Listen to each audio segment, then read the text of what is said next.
Now let's educate ourselves on the types of fasting. Of course, the first one we'll begin with is the obligatory fast. So the obligatory fast is Ramadan, of course, but it's also qada, which is makeup, kafara, which is the fast that may be a punishment that you broke a fast intentionally, so you have to do certain fasts, or the kafara of certain oaths that may have been done and broken. And then there's nadhr. Nadhr is an act where you promise to draw near to Allah with an act of worship. And so if you do that, then that becomes an obligation. Yeah. Let's look at the next category we have is the recommended fasts. Okay, recommended fasts are a couple. First is Yom Arafah, the 9th of Dhul Hijjah. This is the greatest day of the year. Of course, Laylat al-Qadr, the night of power, is the greatest night of the year. The greatest day of the year is called the day of Arafah, where the Hajj is taking place and is the high point of the pilgrimage. So we who do not go on the Hajj, if you're not on Hajj, you fast that day. Then there is the day of Ashura, which is the 10th of Muharram, but then we also fast a day before and after as a recommendation. It's recommended to fast Ashura. Now, Ashura was the first obligatory fast. Ramadan was a recommended fast, and then they were swapped.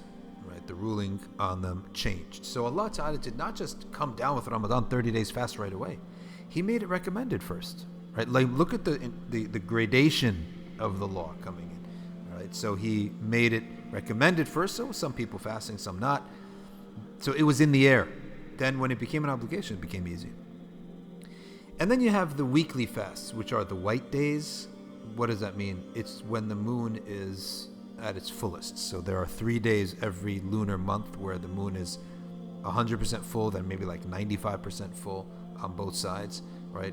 The day before the full moon, the day after the full moon, we call those al-ayyam al-bid, or the white days. So it's recommended to fast those 3 days in the middle of every month.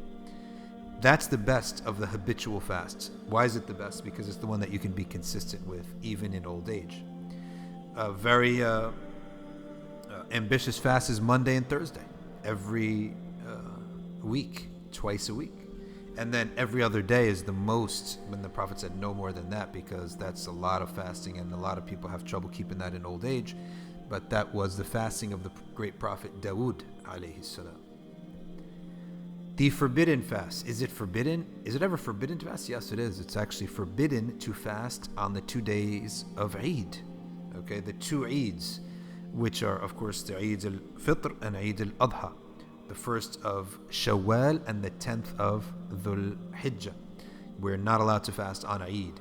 And then there's Yom al-Shak, which is the day of doubt. And that's not forbidden, it's discouraged. So what does that mean? That means we went to see the moon to discover the entrance of Ramadan. We didn't see it. So maybe, it's just hidden behind a cloud. I don't know. We didn't see it. So let me just fast anyway. We say no, we don't fast that, because obligatory acts of worship must be done with certainty, not with doubt. Okay. Recommended things may have doubt in it, right? But obligatory acts of worship cannot be done with doubt. So it's discouraged to fast that day if the intent is to fast it as Ramadan, right? So that's discouraged for you to do. But if it's like, let's say it's a Monday and you always fast Monday and Thursday, then you can fast it, no problem.